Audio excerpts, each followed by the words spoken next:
नमस्कार छात्रों। बीए तृतीय वर्ष तृतीय प्रश्न पत्र की इस कक्षा में आप सभी का स्वागत है।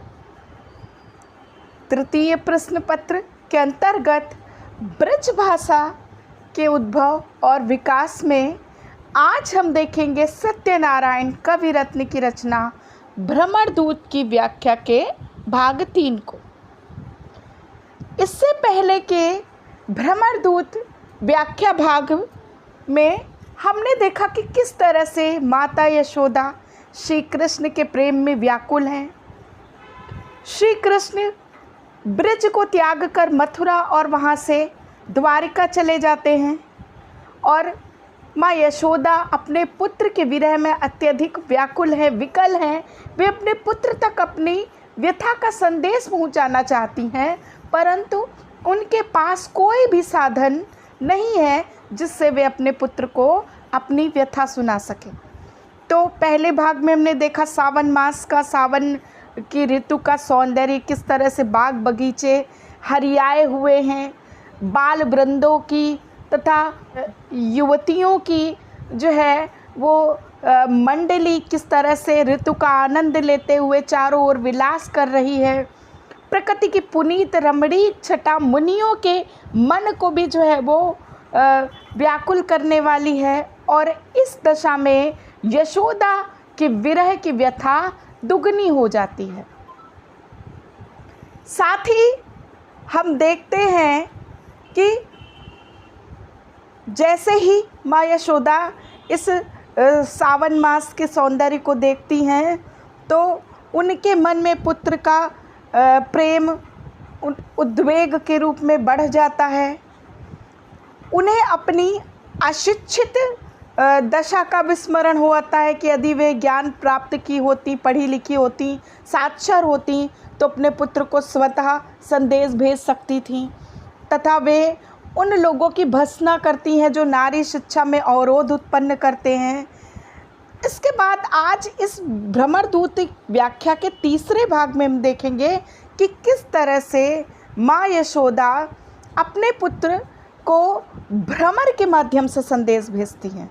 तो चलिए देखते हैं व्याख्या के भाग 3 को।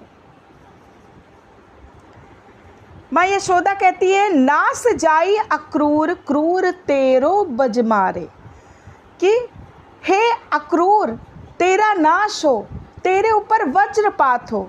हम सभी जानते हैं कि कंस ने अक्रूर को ही भेजा था श्री कृष्ण को मथुरा लाने के लिए और वे ही ब्रज जा कर के माँ यशोदा और नंद बाबा को सहमत करके अपने साथ श्री कृष्ण और बलराम को मथुरा ले जाते हैं और वहाँ द्वंद्व युद्ध में श्री कृष्ण किस तरह से कंस का वध कर देते हैं। अन्याय अत्याचार को जो है इस धरती से सदा सदा के लिए जो है समाप्त कर देते हैं। तो माँ यशोदा कह रहे कि हे अक्रूर तेरा नाश हो, तेरे ऊपर वज्रपात हो, बातन में दे सबने लय गयो प्राण हमारे, कि हम सबको अपनी मीठी मीठी बातों में फंसा करके तू हमारे प्राण, हमारे कन्हैया को हमसे दूर ले गया।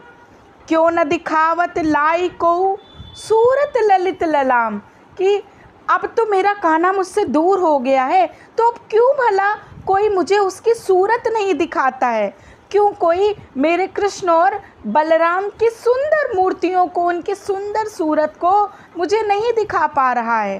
कहूँ मूर्ति रमणीय दो श्याम और बलराम, वे दोनों सुंदर रमणीय मूर्तियाँ श्याम और बलराम कहाँ है, रही अकुलाय मैं उनको देखने के लिए अकुला रही हूँ, अत्यंत व्यथित हूँ, व्याकुल हूँ, कोई तो मेरे दोनों पुत्रों की छटा मुझको दिखा दो।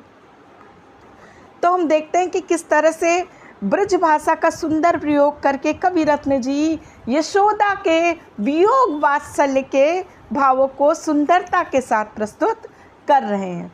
तो यहाँ पर भाषा सरल और सहज है तथा वियोग श्रृंगार का प्रयोग हुआ है और ब्रज भाषा का लालित्य दर्शनीय। आगे कविरत्न कहते हैं कि अति उदास बिन आस सबह तन सूरति भुलानी, कि माँ यशोदा अत्यंत उदास हो जाती हैं, निराशा में डूब जाती हैं बिना आस, उनके मन में कोई आश शेष नहीं रह जाती है। वे उदास हो जाते हैं कि अब उन्हें अपने पुत्र को किसी भी तरह से भेंट करने का अवसर नहीं मिल पाएगा।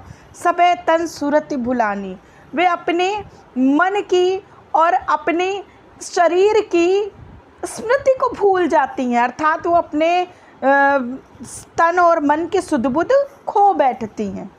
पूत प्रेम सो भरी परम दर्शन ललचानी, वे अपने पुत्र के प्रेम में इतनी विह्वल हो जाती हैं कि उनका मन अपने पुत्र के दर्शन के लिए लालायित हो जाता है, ललचाने लगता है।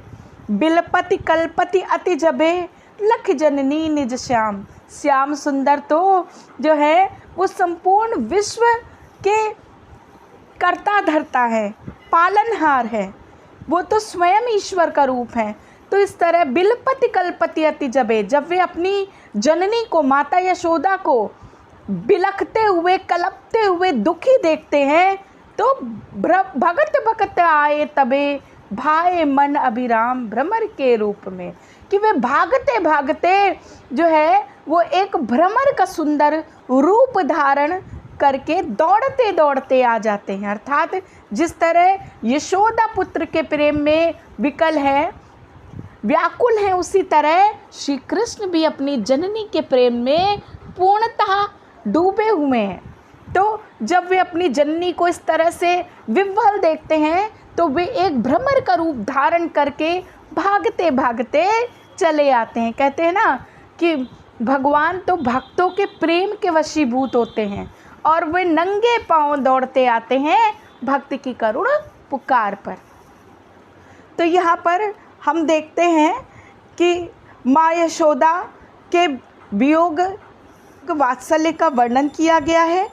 भाषा सरल व सहज है तथा श्री कृष्ण को भी यशोदा के प्रेम में परिपूरित दिखाया गया है।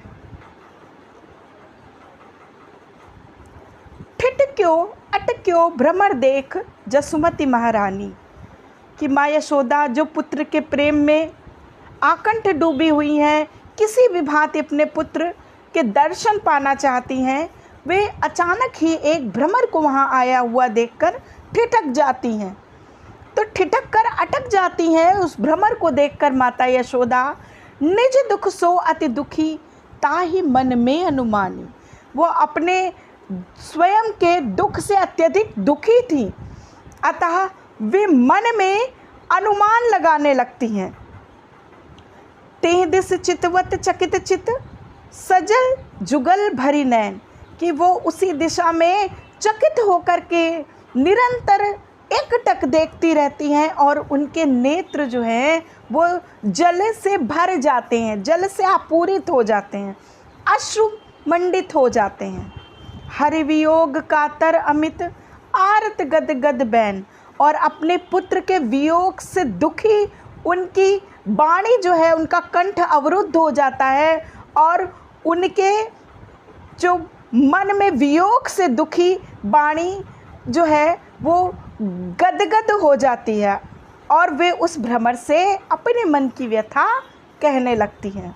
तो यहाँ पर हम देखते हैं कि माँ यशोदा भ्रमर को देख करके अनायास ही अपने सामने ठिठक जाती हैं और उनके मन में दुख का प्रबल वेग जागृत होता है और उनका कंठ अवरुद्ध हो जाता है और वो उसी दुख से भरी हुई गदगद होकर के अवरुद्ध कंठ के साथ उस भ्रमर से कुछ कहती हैं। क्या कहती हैं? तेरो तन घनश्याम श्याम घनश्याम उतय सुनी, कि हे भ्रमर, तेरा जो शरीर है वो भी श्याम वर्णी है, घनश्याम उतय सुनी, अतः मैं तुझे अपने पुत्र घनश्याम का प्रतिरूप मानकर तुझसे अपने मन की बात कह रही हूँ। तेरी गुंजन सुरली मधुप उत मधुर मुरली धुनी, कि जिस तरह से तेरा गुंजार जो है सुमधुर है, मधुपों को तू अपने गुंजार के द्वारा जो है वो कुंजित करता है, मधुर ध्वनि उत्पन्न करता है, उसी तरह मेरे पुत्र घनश्याम द्वारा भी मधुर मुरली का वादन किया जाता है, वो मधुर मुरली की ध्वनि उत्पन्न करते हैं। पीत रेख तव कटि बसत तेरी कटी पर भी पीले रंग की रेखा दिखाई देती है, उत पीताम्बर चारु। और मेरा पुत्र श्री कृष्ण भी सुंदर पीताम्बर धारण करता है, अर्थात दोनों लोग ही पीले रंग से सुसज्जित होते हो, सुशोभित होते हो। विपिन बिहारी दो लसत, विपिन बिहारी, विपिन अर्थात कुंज और वनों में दोनों ही जो है वो इधर से उधर भ्रमण करते रहते हो, तुम दोनों ही विपिन में विहार करने वाले हो, वन में भ्रमण करने वाले हो। एक रूप श्रृंगार, तुम दोनों ही एक समान ही रूप और श्रृंगार से संयुक्त प्रतीत होते हो, अर्थात जिस तरह श्री कृष्ण का वर्ण श्याम है, तुम्हारा भी वर्ण श्याम है, तुम्हारा भी गुंजार मधुर है, उधर श्री कृष्ण की मुरली की भी मधुर ध्वनि सुनाई देती है। तुम्हारी कटी पर पीठ पर पीली रेखा की धारी दिखाई देती है और श्री कृष्ण भी पीताम्बर धारण करते हैं और दोनों ही कुंजों में भ्रमण करते हो। तो इस तरह से दोनों का रूप और श्रृंगार एक सा ही है, जुगल रस के चखा, और दोनों ही युगल रस को चखने वाले हो, अर्थात दोनों ही युगल रस का पान करने वाले हो। श्री कृष्ण राधा के सौंदर्य का पान करते हैं और तुम सुंदर पुष्पों की भौरों का, पुष्पों की कलियों का पान करते हो। तो इस तरह से दोनों ही युगल रस को चखने वाले हो, दोनों ही युगल रस का पान करने वाले हो।